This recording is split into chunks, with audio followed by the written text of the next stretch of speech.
estar fazendo leitura do Salmo de número 100. Vamos estar lendo todos juntos, uma só voz. Salmo de número 100 diz assim: celebrai com júbilo ao Senhor todas as terras, servi ao Senhor com alegria, apresentai-vos diante dele com cântico. Sabei que o Senhor é Deus, foi ele quem nos fez, e dele somos. Somos o seu povo e rebanho do seu pastoreio. Entrai por suas portas com ações de graças, e nos seus átrios com hinos de louvor. Rendei-lhe graças e bendizei o nome, porque o Senhor é bom, e a sua misericórdia dura para sempre, e de geração em geração a sua fidelidade. Vamos estar adorando o Senhor agora com o hino de número 19, Rei Sublime. Logo após estarei fazendo oração de adoração ao nosso Deus.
Senhor Deus, nosso Pai, Senhor, te agradecemos, Senhor, pela oportunidade que o Senhor nos deste, Senhor, de podermos ofertar na tua casa, Senhor, trazermos o dízimo, Senhor, e podemos dar, Senhor, uma parte daquilo que tudo que o Senhor tem nos dado, Senhor.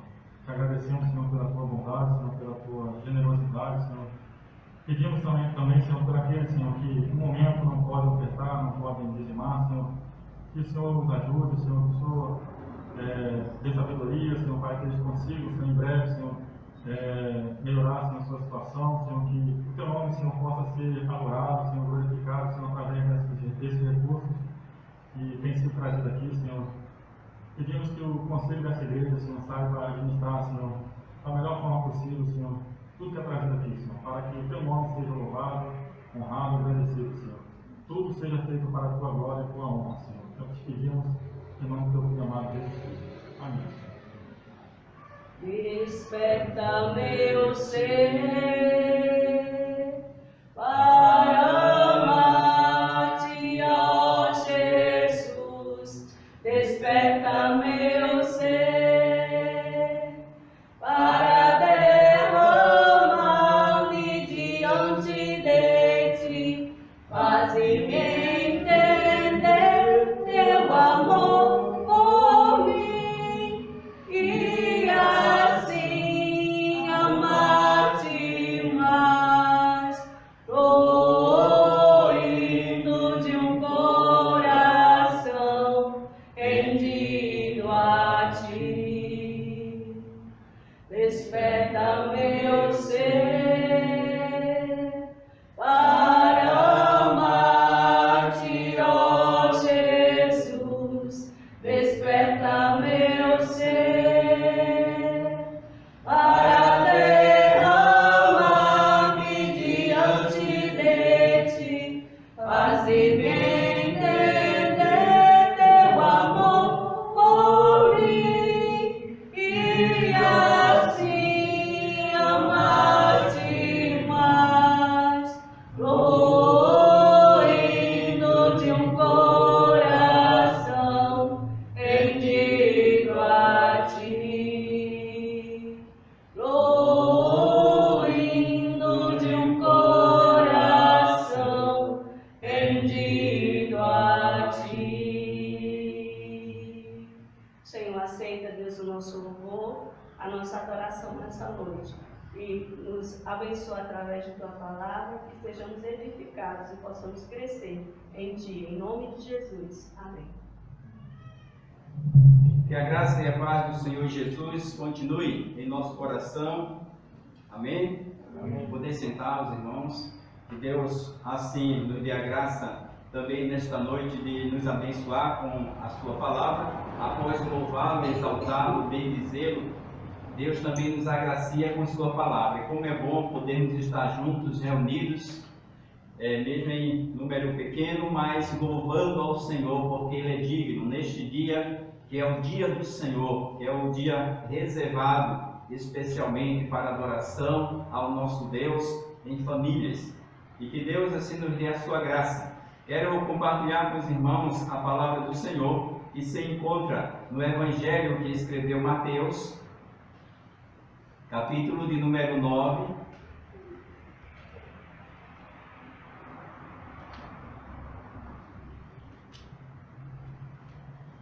Mateus 9, do 14 ao 17. Eu estarei fazendo a leitura e os irmãos podem acompanhar a leitura em suas Bíblias.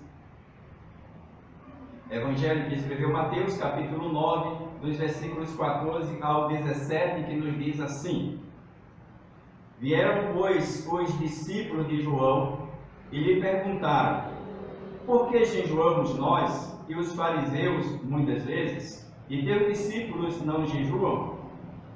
Respondeu-lhes Jesus: Podem acaso estar tristes os convidados para o casamento enquanto o noivo está com eles? Dias virão, contudo, em que lhes será tirado o noivo, e nesses dias hão de jejuar. Ninguém põe remendo de pano novo em veste velha, porque o remendo tira parte da veste, e fica maior a rotura. Nem se põe vinho novo em odres velhos, do contrário, rompe-se os odres, derrama-se o vinho, e os odres se perdem. Mas põe-se vinho novo em odres novos, e ambos se conservam. Que o Senhor Deus aplique a sua palavra ao nosso coração. Assim, nós queremos meditar na palavra de Deus hoje, e nós queremos usar como tema o novo de Cristo, em referência ao reino de Deus, e onde nós estaremos então fazendo essa palavra de reflexão, de meditação para os irmãos. Então, quando olhamos para esse tema, dado o novo de Cristo, nós queremos nos referir ao novo reino de Cristo, que veio ao mundo. O novo, ele sempre assusta. É sempre difícil nós abrirmos mão de algo acostumado a fazer para fazermos o novo. Quando olhamos para essa questão de novo, nós entendemos que novo sempre nos assusta, sempre traz algumas expectativas, às vezes dependendo até medo.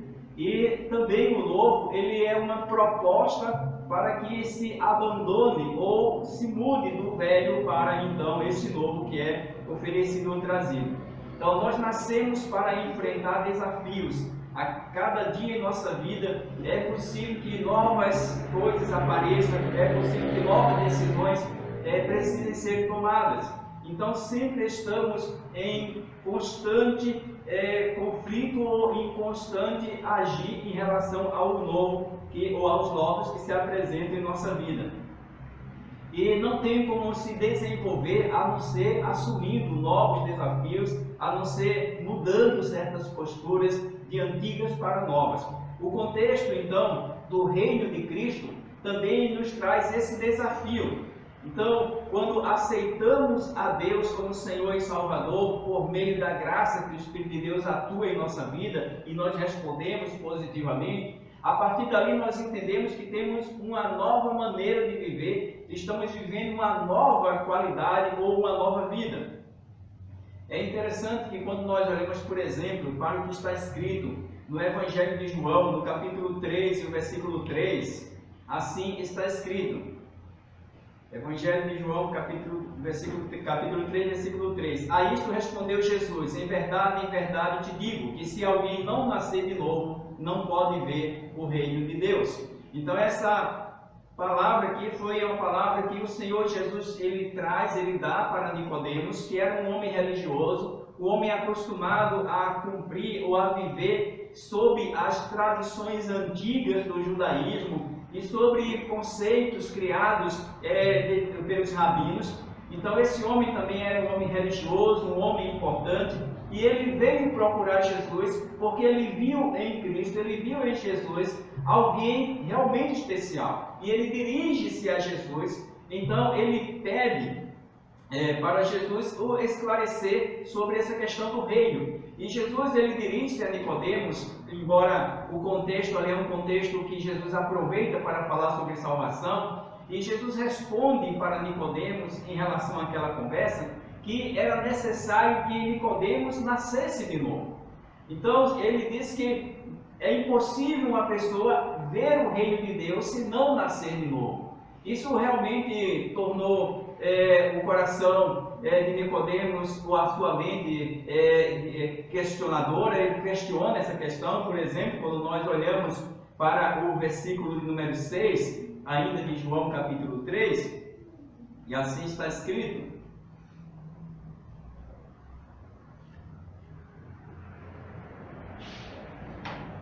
o que é nascido da carne é carne, e o que é nascido do Espírito é Espírito. Então essa resposta de Jesus a Nicodemos foi porque ele não conseguiu entender o que Jesus estava falando. O Senhor Jesus estava falando sobre o novo nascimento, o nascer de novo.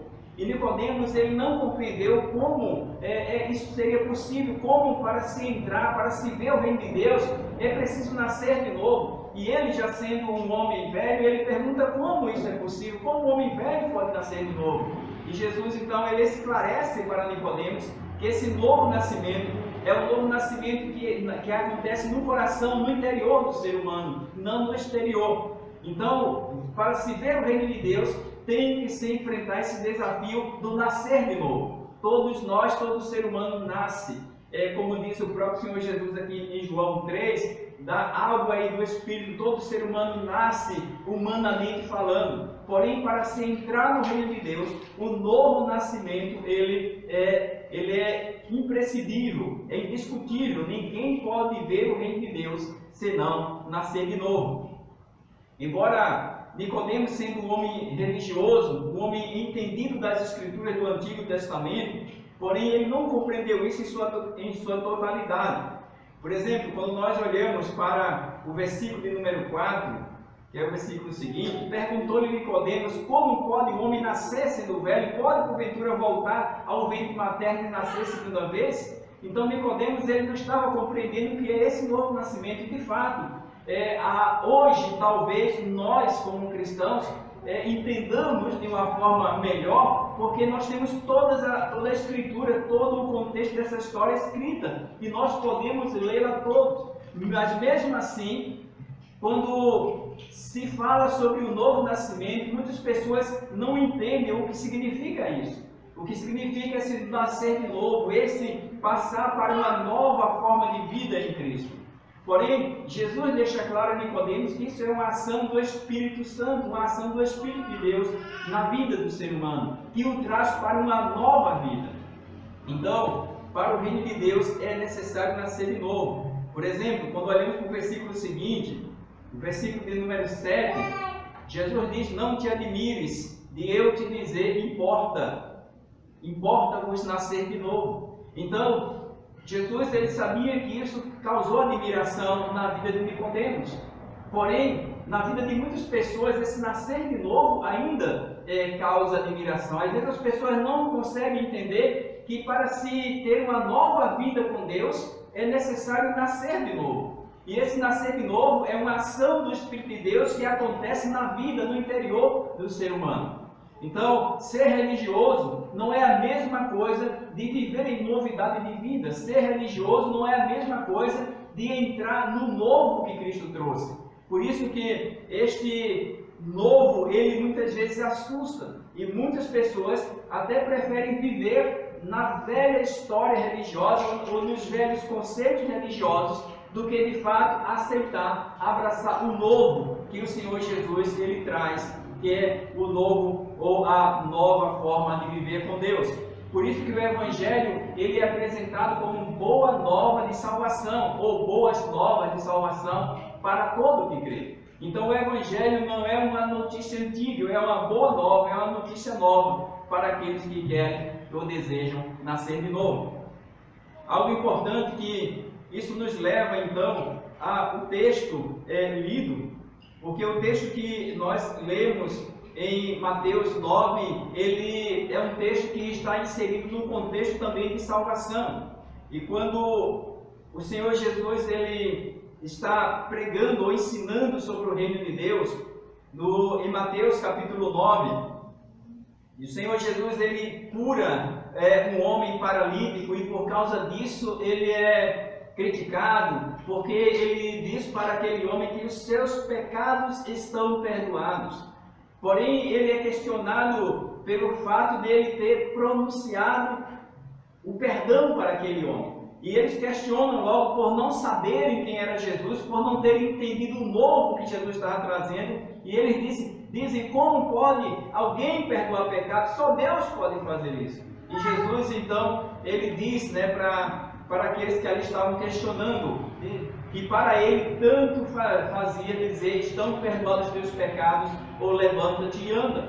Após isso, a gente vê que Jesus, em Mateus capítulo 9, ele segue e ele passa em uma coletoria, e ele vê um homem cobrador de impostos, e naquela coletoria, aquele homem está sentado coletando os impostos dos judeus, e Jesus olha para ele e o chama para segui-lo. Este homem era Mateus, e o que escreveu o Evangelho segundo Mateus. E é interessante que Jesus ele vai construindo este novo a partir de uma mudança de coração daqueles pecadores, o que os religiosos não estavam entendendo bem isso.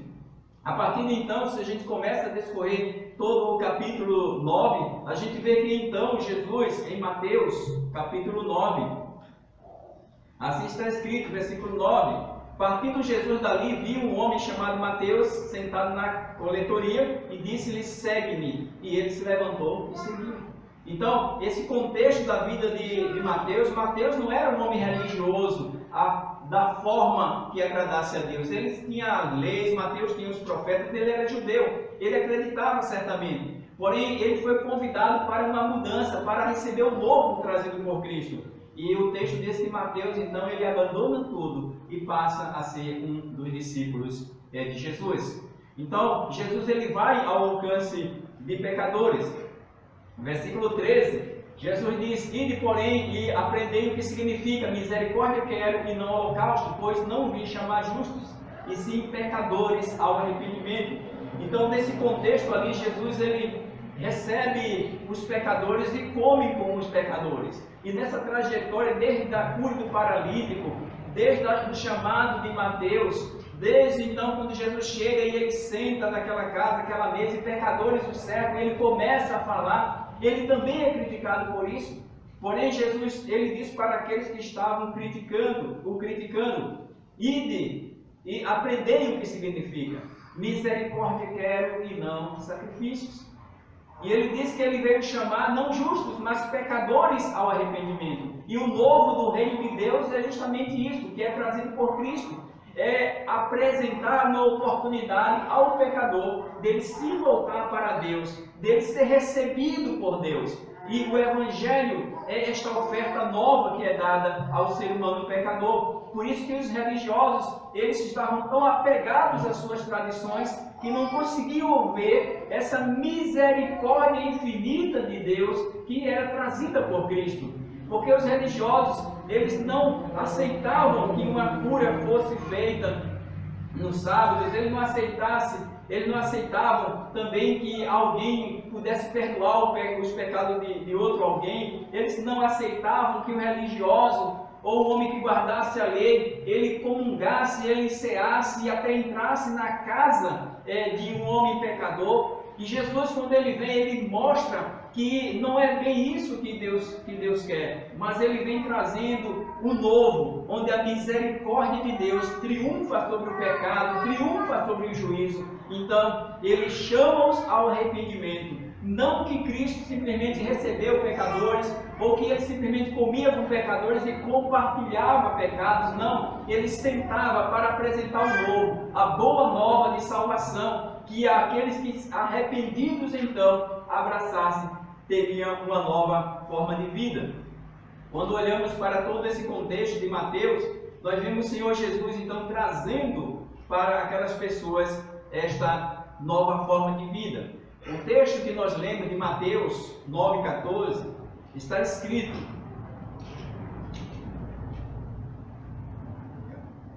vieram depois os discípulos de João e lhes perguntaram: por que jejuamos nós e os fariseus muitas vezes, e os teus discípulos não jejuam?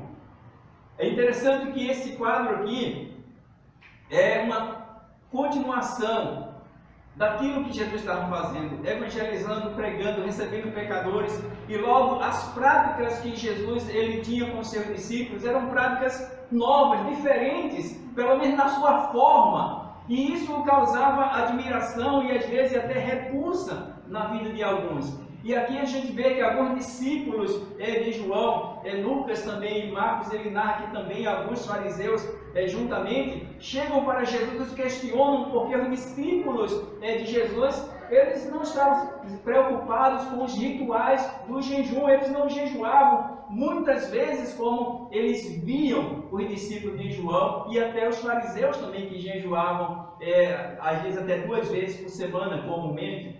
Algo interessante aqui que esse questionamento ele vem a Jesus, mas de uma forma como se quisessem corrigir o procedimento de Jesus. Porém, quando nós olhamos para essa questão desse questionamento que é seguido de normas da religião antiga, nós vemos que Jesus ele não dá muita ênfase a discutir sobre isso. Não que Jesus não jejuasse ou que seus discípulos também não jejuassem, porém o Senhor Jesus ele não exigiu isso dos seus discípulos. E tanto é que ele não proibia o jejum, porém o único jejum bíblico do Antigo Testamento, que era de forma obrigatória, era uma vez por ano, que a gente pode encontrar isso em Levítico 23, 27, quando ali fala sobre a norma da lei em relação ao jejum. Porém o Senhor Jesus ele não ensinou o contrário ao jejum, mas ele não disse que os seus discípulos eram obrigados a jejuar, assim como os discípulos de João, assim como os fariseus. Algo interessante que quando Jesus até ensina sobre o jejum, ele não ensina como uma lei ou uma obrigatoriedade. Por exemplo, quando nós lemos em Mateus 6,16, assim está escrito: quando jejuardes, não vos mostreis contristados, como os hipócritas, porque desfiguram o rosto com o fim de aparecer aos homens que jejuam. Em verdade vos digo que eles já receberam a recompensa. Então, era comum aquele homem, aquela pessoa que jejuava, ele ficar contristado, ou seja, ficar triste, ficar cabisbaixo, parecer aos outros que jejuavam. Então, esse costume, ele ficou tão feio aos olhos de Cristo, que Cristo ele realmente ensina sobre a forma de jejum. Ele não diz que deve se jejuar, mas quando. Então, no ensino de Jesus, ele não coloca o jejum como uma lei, assim como se fosse uma obrigação para aqueles do novo trazido por ele. Porém, ele não rejeita, ele ensina sobre o jejum, mas da forma prática correta. E ele diz: quando jejuares, não fiquem contristados, nem fiquem cabisbaixos, não desfigurem o rosto, como fazem, é interessante que ele diz, como fazem os hipócritas, ou seja, aquelas pessoas que não são verdadeiras. Jesus disse: quando vocês jejuarem, quando vocês passarem a jejuar, então vocês devem se lavar, devem pentear o cabelo, vocês devem não parecer que estão jejuando, porque a finalidade do jejum, ela não é para que os homens vejam, mas sim para que Deus veja. Então, a gente vê todo esse ensino de Jesus, né, de Mateus 6, versículo 16 ao 18, onde de fato ele tira esse mito, né, de que ao homem que jejua mais, ele é mais espiritual do que os outros. Tanto é que a forma de jejum era tão vista, tão notada, que os próprios discípulos de João vieram para Jesus e questionar porque não viam os discípulos de Jesus tristes, jejuando. Eles viam eles alegres, contentes, festejando com Cristo, comendo com os pecadores junto com Cristo, e Cristo ensinando as Escrituras. E eles estavam preocupados com isso, porque eles seguiam velhas normas, velhos rituais. Algo importante que nós encontramos também, ainda no versículo de número 15, Mateus 9,15. Respondeu-lhe Jesus: podem acaso estar tristes os convidados para o casamento, enquanto o noivo está com eles? Dias virão, contudo, em que lhes será tirado o noivo, e nesses dias hão de jejuar. Então o Senhor Jesus responde àqueles homens que chegam para ele, e Jesus faz alguns questionamentos, e ele pergunta e explica. Ora, podem estar tristes os convidados para o casamento enquanto o noivo está com ele? É interessante essa parte, porque o Senhor Jesus aqui ele explica que o rei do novo reino está presente. O noivo aqui representa o próprio Cristo. E ele usa essa ilustração conhecida, essa linguagem conhecida daquela época, porque era comum nas festas de casamento, e às vezes durava dias, e ali era um momento de alegria, de festa, o noivo estava presente, e eles comiam, bebiam, se alegravam. E Jesus diz: olha, enquanto há uma festa, não há como as pessoas ficarem tristes. Numa festa de casamento, ninguém fica triste. É claro que eles não entendiam que esse novo estava presente, que o rei do novo estava presente. Jesus ele trouxe essa novidade. Aquele momento era um momento de alegria, não de tristeza.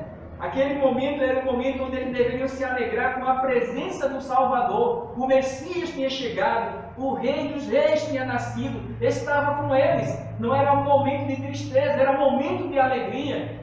Não que Jesus não jejuasse, torna a dizer aos seus discípulos, mas Jesus não se preocupou em implantar uma norma de jejum para os seus discípulos. Era o momento de eles focarem na pregação do reino e em receber os pecadores para anunciar boas novas.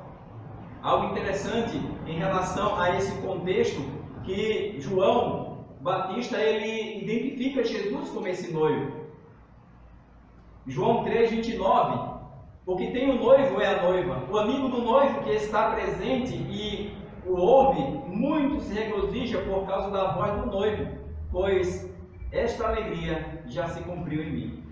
João Batista aqui, ele pronuncia essa parte das Escrituras quando alguns discípulos dele chegam para João Batista, chegam para ele e dizem: olha, aquele que tu batizaste, Jesus, ele recebe as pessoas e muitos estão sendo batizados. Então aqui João Batista, ele fala em referência a Jesus este versículo, quando ele diz que o que tem a noiva é o noivo. Então Jesus é identificado como o noivo que chegou, aquele que está promovendo uma festa espiritual. E João Batista diz que ele se alegrava em ver este momento da chegada de Cristo, que é o noivo da sua noiva, que é a igreja.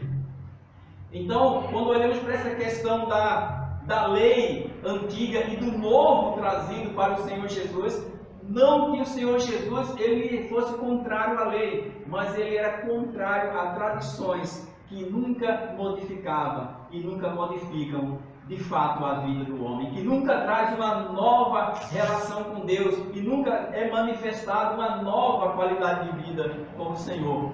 O novo trazido por Cristo traria uma nova forma de se ver Deus e a prática religiosa trazida por Ele.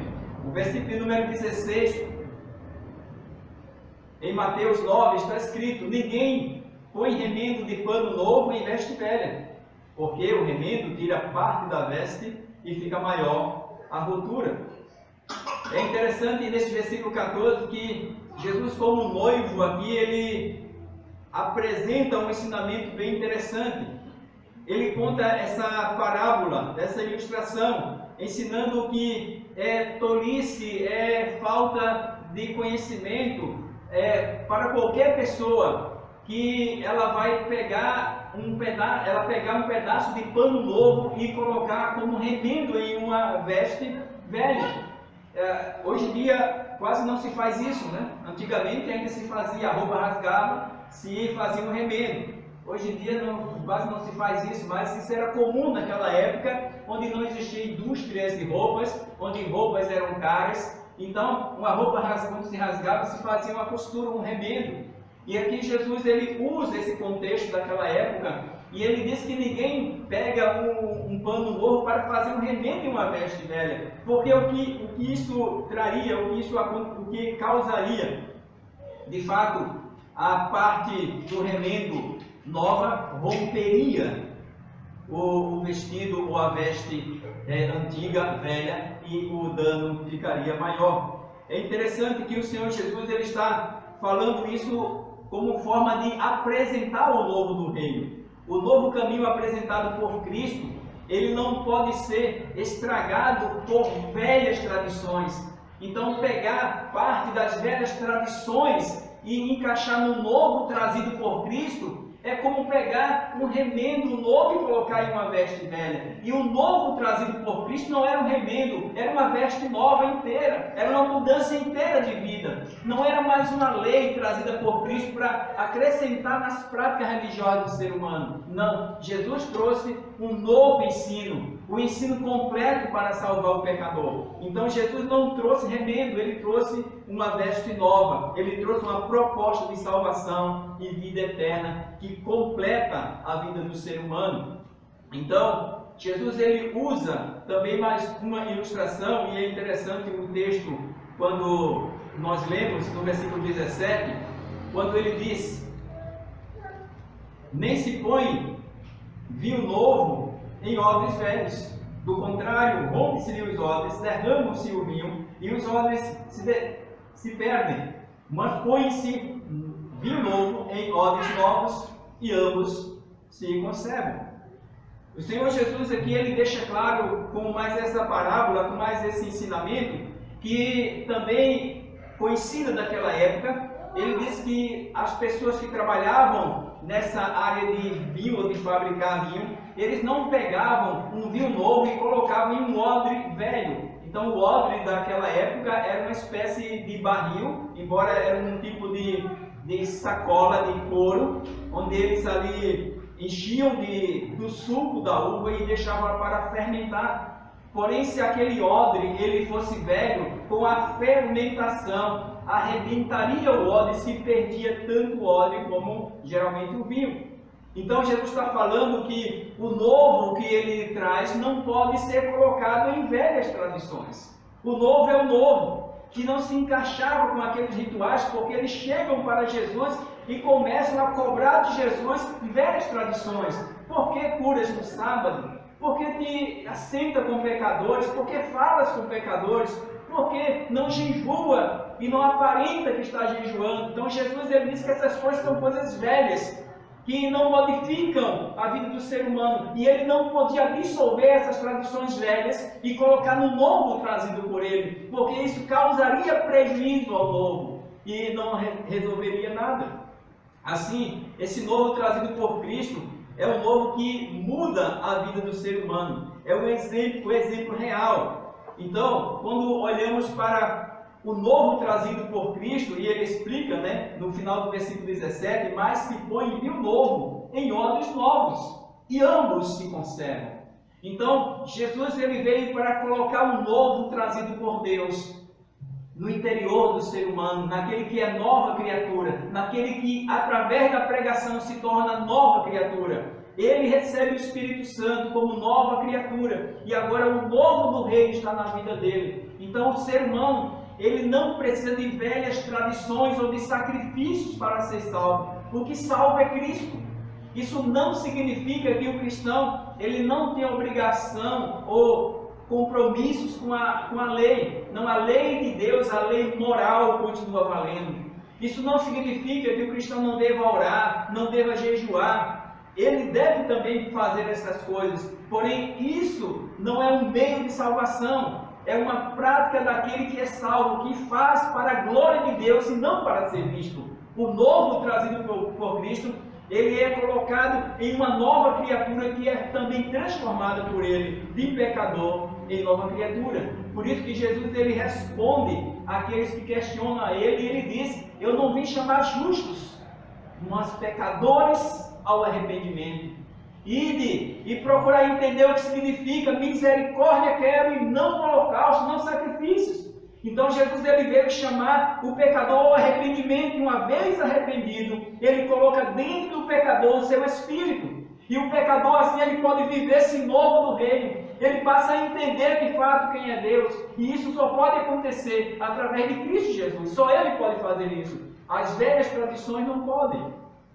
Algo importante que esse novo ele vem para salvar o pecador através de Cristo, dando-lhe uma nova forma de vida. Quando nós olhamos para isso, entendemos que é o cumprimento da profecia feita por Ezequiel 36:26, está escrito: dar-vos-ei coração novo, e porém dentro de vós espírito novo, tirarei de vós o coração de pedra e vos darei um coração de carne. E é interessante que essa profecia de Ezequiel, ela continua. Se você ler todo esse trecho de Ezequiel, você vai ver bem claro ali que essa profecia é em referência à vida de Cristo, à transformação que Deus faria através da vida do Messias, onde Deus pode mudar o coração do pecador arrependido. Então, Deus ele muda o coração, ele transforma a vida, faz do pecador uma nova criatura e coloca dentro dele o Espírito Santo. Isso é uma ação de Deus, e só Deus sabe quem é transformado em nova criatura. Partimos do que a Bíblia diz, que todo aquele que é arrependido, confessar a Cristo como Senhor e Salvador, esse é a nova criatura, esse tem o Espírito Santo, esse passa a ter uma nova vida, passa a viver em novidade de vida. Por isso que Ezequiel aqui, ele cumpre-se nessa transformação que Cristo ele dá ao ser humano. Dar-vos-ei coração novo, e porém dentro de vós espírito novo.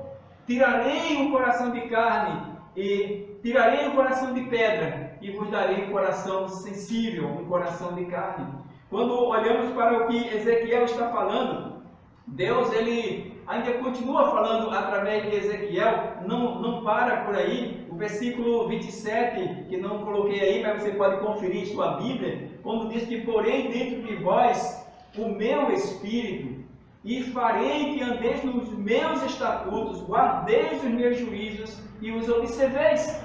Então essa profecia então ela cumpre-se em Cristo, onde de fato Deus passa a habitar no seu povo. E Deus deixa claro isso para o povo de Israel através de Ezequiel, porque Deus diz que esta é uma obra que Ele vai fazer, porque depende unicamente dEle. E não por mérito, mas porque o próprio Deus, Ele quis fazer. Então Deus deixa bem claro no versículo 32, quando Ele diz: não é por amor de vós, fique bem entendido que eu faço isto, diz o Senhor Deus. Então Ele faz isso por amor ao nome dEle, e Ele continua dizendo isso, que Ele faria por causa da sua palavra, do amor ao seu nome. Então, é interessante quando olhamos para essa perspectiva apresentada pelo Senhor Jesus de uma nova vida, de um novo que é oferecido ao todo pecador. O nosso último versículo encontra-se em Hebreus, onde há uma afirmação de que Cristo, Ele é esse mediador dessa nova aliança. Por isso mesmo, Ele é o mediador da nova aliança, a fim de que, intervindo a morte para a remissão das transgressões que havia sobre a primeira aliança, recebam a promessa da eterna herança aqueles que têm sido chamados. Então, o escritor aos Hebreus, ele deixa bem claro que o mediador dessa nova aliança, o mediador escolhido por Deus para transformar a vida do ser humano, é o próprio Cristo. Então não há como receber esse novo a não ser por meio de Cristo. Por isso que Cristo, ele não se preocupou com as tradições de homens ou tradições religiosas, mas ele focou nas Escrituras, ele focou naquilo que Deus queria de fato do ser humano. Por isso que todo aquele que nele é salvo, esse vence a morte em Cristo, esse passa a fazer parte dessa nova aliança. Quando olhamos para o novo trazido por Cristo, esse novo ainda hoje desafia o ser humano. Há muitas pessoas que não estão preocupadas com a sua vida, muitas pessoas que não estão entendendo esse novo, muitas pessoas que estão pensando que apenas seguindo qualquer religião ela chegará a Deus. E os ditados populares estão aí, né? Todo caminho leva a Deus. Deus é Pai de todos, e não é isso que a Bíblia diz. A Bíblia diz que há um único caminho, que é Cristo. A Bíblia diz que existe só um mediador entre Deus e os homens, que é Cristo. E nenhum homem pode salvar outro, por mais digno que pareça, por mais religioso que se apresente. Cristo é o único meio de salvação. Cristo é o único que pode transformar aquele que vem a Ele arrependido. Como disse o apóstolo Paulo, porque está em Cristo, nova criatura é. As coisas velhas passaram, eis que tudo se fez novo. Deus é aquele que faz tudo novo no coração do ser humano. Nem sempre é fácil conviver com tradições, nem sempre é fácil romper com o velho. Mas Deus nos chama para uma novidade de vida em Cristo Jesus. E só Ele pode operar essa novidade em nossa vida. Aquele que ouve, aquele que crê, aqueles que são chamados para essa herança, esses responderão positivamente. Cristo, em sua misericórdia, Ele inaugurou essa nova aliança de redenção que é oferecida a todo pecador. Que nós possamos, assim como já fazemos parte dessa nova aliança, continuar firmes nela, glorificando a Deus, cumprindo os nossos deveres cristãos, sim, mas para a glória do Senhor, para a glória de Deus. E não esqueçamos também de falar às pessoas que estão em nossa volta, que ainda há uma oportunidade de salvação, que a porta da salvação está aberta, o novo ainda é oferecido. Cristo ainda oferece oportunidade de salvação. A palavra de Deus continua sendo pregada, e todas as vezes que isso acontece, é uma oportunidade de se romper com o velho, de se romper com as tradições antigas que não salvam, de se romper com o pecado e se voltar para Cristo. Hoje, Cristo ainda oferece uma nova forma de viver nele. Assim, quando olhamos para o novo trazido por Cristo, nós glorificamos a Deus por sua graça e bondade.